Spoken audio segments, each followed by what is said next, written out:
Hola mis chiquitines, ahora se viene la escuela dominical de niños, que está bien sabrosa. ¡Ay, Dios mío! Y siguen los personajes bíblicos.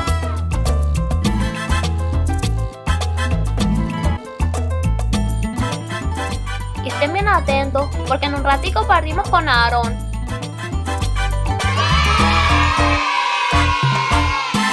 Hola mis queridos niños, ha pasado una semana y nos volvemos a reunir para seguir conversando de la poderosa palabra del Señor. Así como lo decía la introducción, hoy vamos a hablar de Aarón, este personaje bíblico que ya lo hemos mencionado en otros estudios anteriores, especialmente cuando aprendimos de Melquisedec. Recordemos que Melquisedec era un sacerdote eterno, porque su sacerdocio era celestial. En cambio, el sacerdocio que tenía Aarón era terrenal y no era para siempre. Y de eso nos vamos a enfocar el día de hoy. La primera aparición de Aarón en la Biblia ocurre en Éxodo, en el capítulo 4, en el versículo 14. Aquí hay una conversación entre Dios con Moisés, en donde Dios le está indicando a Moisés de que le iba a entregar o le iba a enviar a Aarón para que fuera él el que representara la voz de Moisés, porque Moisés le costaba conversar, le costaba expresar las palabras, era un poco lento. Y Aarón, como era una persona mucho más elocuente y hablaba mucho más fluido, iba a ser él el que iba a representar la voz de Moisés. Leamos entonces el versículo 14. Entonces Jehová se enojó contra Moisés y dijo: ¿No conozco yo a tu hermano Aarón, levita, y que él habla bien? Y he aquí que él saldrá a recibirte, y al verte se alegrará en su corazón. El Señor le indica a Moisés que Aarón hablaba bien, y como él hablaba bien y era una persona que hablaba muy fluido y hablaba de forma tranquila y quizás pausada, no se iba a tener que preocupar Moisés de qué cosa tenía que decir él. Y en el versículo 16 dice lo siguiente: y él hablará por ti al pueblo, él te será a ti el lugar de boca, y tú serás para él el lugar de Dios.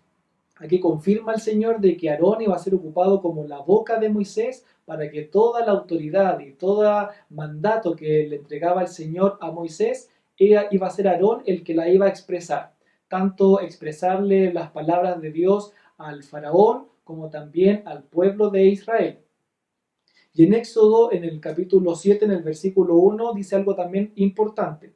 Jehová dijo a Moisés: mira, yo te he constituido Dios para Faraón, y tu hermano Aarón será tu profeta. Acá el Señor le confirma nuevamente que además de ser el portavoz de las palabras que iban a salir con autoridad de su boca, también Aarón iba a ser un profeta, porque todo lo que saliera de su boca, inspirado por el Señor, se iba a concretar y se iba a hacer realidad. Como hemos dicho anteriormente, Aarón pertenecía a la tribu de Leví, y todos los que pertenecían a esta tribu eran sacerdotes, es decir, estaban encargados del culto y de toda la parte ceremonial y todo lo que tenía que ver con la religiosidad del pueblo de Israel. Si vamos a Deuteronomio, vamos a encontrar algunos atributos y algunas restricciones que tenía el pueblo de Leví. En Deuteronomio, en el capítulo 18, versículo 1 y 2. Los sacerdotes levitas, es decir, toda la tribu de Leví, no tendrán parte ni heredad en Israel. De las ofrendas quemadas a Jehová y de la heredad de él comerán. No tendrán pues heredad entre sus hermanos. Jehová es su heredad, como él les ha dicho. Acá el Señor le está diciendo que todos los levitas y todos los que iban a ser sacerdotes no iban a tener ningún tipo de herencia, ni material y de ningún tipo, no iban a tener posesiones ni tierras, porque ellos se encargaban de las ofrendas y de todo lo relacionado con el culto. Pero algo muy importante que dice en el versículo 2 es algo que también debe estar instaurado en nuestro corazón y es un recordatorio para nuestras vidas, porque dice que Jehová es su heredad. Es decir, Aarón no tenía que preocuparse porque su herencia más importante era Jehová. Y asimismo tiene que ser con nosotros. Nuestra herencia más importante no son nuestros bienes materiales que tenemos en nuestra vida, sino que nuestra herencia más sustancial y relevante es Jehová, es el Señor, tenerlo en nuestro corazón porque Él es eterno en nuestra vida. Otras aptitudes, otras virtudes que tenía el pueblo de Leví, y en especial los sacerdotes, era de que estaban encargados de las ofrendas. Si vamos a Números, en el capítulo 18, en el versículo 8, dice así: Dijo más Jehová a Aarón: He aquí yo te he dado también el cuidado de mis ofrendas. Todas las cosas consagradas de los hijos de Israel te he dado por razón de la unción, y a tus hijos por estatuto perpetuo. Otra cualidad que tenía el pueblo de Leví, en especial los sacerdotes y en este caso Aarón, era que estaban encargados de las ofrendas del Señor. Todos los diezmos eran recolectados por ellos y ellos estaban a cargo de todas las cosas consagradas para el Señor, porque ellos tenían la unción directamente del Señor. Era el Señor mismo el que le entregaba la unción y los nombraba como sacerdotes de Dios. Aarón era hijo de Amram y de Jocabed, y se casó con Elizabeth y tuvo 4 hijos. Sus hijos fueron Nadab, Abiú, Eleazar e Itamar. Esos fueron los 4 hijos de Aarón. El significado del nombre Aarón es desconocido. No se sabe muy bien qué quiere decir, pero probablemente pudiese significar iluminado. Vamos a ir ahora a Éxodo, capítulo 17, versículo 8 en adelante. En estos versículos, desde el 18 en adelante, se habla sobre una guerra que ocurrió entre el pueblo de Israel y Amalek. Amalek era un descendiente de Esaú. Recordemos que Esaú fue quien despreció la primogenitura.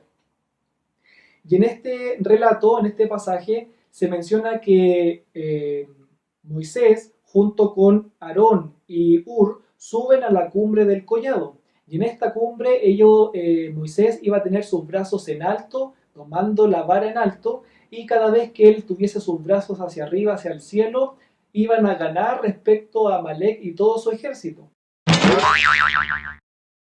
Pero cuando Moisés bajaba sus brazos porque estaba cansado de tenerlo en alto, la victoria se la llevaba Amalek. Y por otra parte, quienes luchaban en el nombre del pueblo de Israel era Josué con un ejército. Y cada vez que Moisés levantaba los brazos, Josué ganaba. Y vamos a leer el versículo 13 del capítulo 17 de este libro. Y Josué deshizo a Amalek y a su pueblo a filo de espada. Es decir, que Moisés levantó sus brazos en alto y era ayudado a cada lado por Aarón y por Hur, quienes le sostenían sus brazos para darle la victoria a Josué. Y este pasaje nos representa, si lo llevamos al plano espiritual, algo muy relevante. Moisés hace la cuenta de nuestro Señor Jesucristo, porque Él con su obra intercesora nos defiende del enemigo.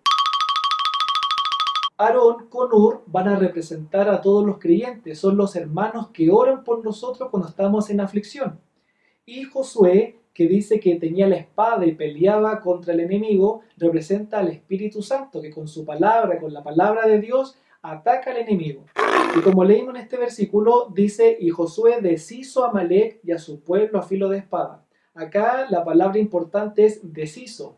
Acá no dice que Josué destruyó a Amalek, sino que lo deshizo. Y es lo mismo que ocurre en nuestra vida espiritual. Nosotros no podemos destruir al enemigo. Tenemos que desarmarlo, alejarlo de nosotros, pero siempre van a haber obstáculos y van a haber problemas. Pero solamente cuando el Señor esté con nosotros y nos dé la victoria eterna, ahí el enemigo va a ser derrotado y vencido. Aarón también tuvo algunas flaquezas. Él construyó un becerro de oro para el pueblo de Israel cuando el pueblo pensaba que Moisés ya no estaba con ellos y se había alejado, porque se había alejado del lugar donde estaba el pueblo de Israel en el desierto. Y Aarón confeccionó un becerro de oro para que el pueblo le rindiese pleitesía y idolatrara al becerro de oro. Y con esta falta el Señor se enojó y se molestó. Se enojó porque perdió la fe en el Señor. Nosotros debemos recordar que siempre nuestra fe debe estar depositada en el Señor, porque Él siempre va a ser nuestro Dios. Y no hay otro Dios que pueda sustituirlo, porque Él es único y para siempre. Vamos a ir a Hebreos capítulo 5, versículo 4. Dice así: y nadie toma para sí esta honra, sino el que es llamado por Dios, como lo fue Aarón. Aarón recibió la honra y recibió el privilegio de ser sacerdote del Señor. Aarón fue llamado por Dios, como dice este versículo, y fue el primer sumo sacerdote. Ese era el rango más importante que tenían los sacerdotes dentro de la tribu de Leví. Era el puesto más importante dentro del pueblo. No había alguien que fuese más importante que el sumo sacerdote. Y ese título lo tuvo Aarón, porque el Señor estaba con él en todo momento.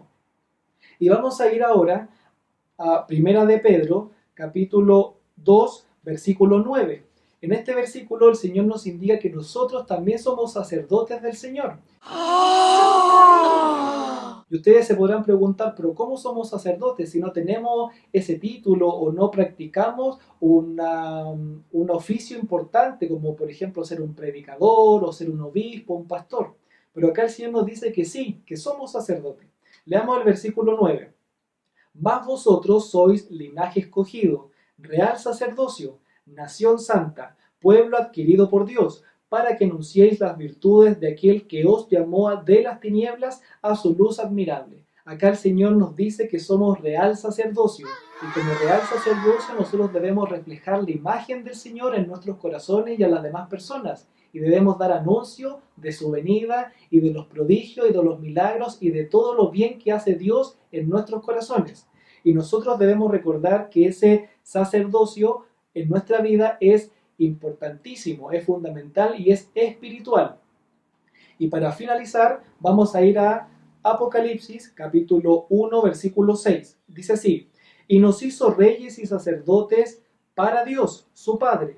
A Él sea gloria e imperio por los siglos de los siglos. Amén. Acá se nos confirma lo que ya habíamos dicho anteriormente. El Señor nos hace sacerdotes de Él, somos real sacerdocio, y Él quiere que le rindamos honores a su gloria, le rindamos pleitesía solamente a nuestro Dios poderoso.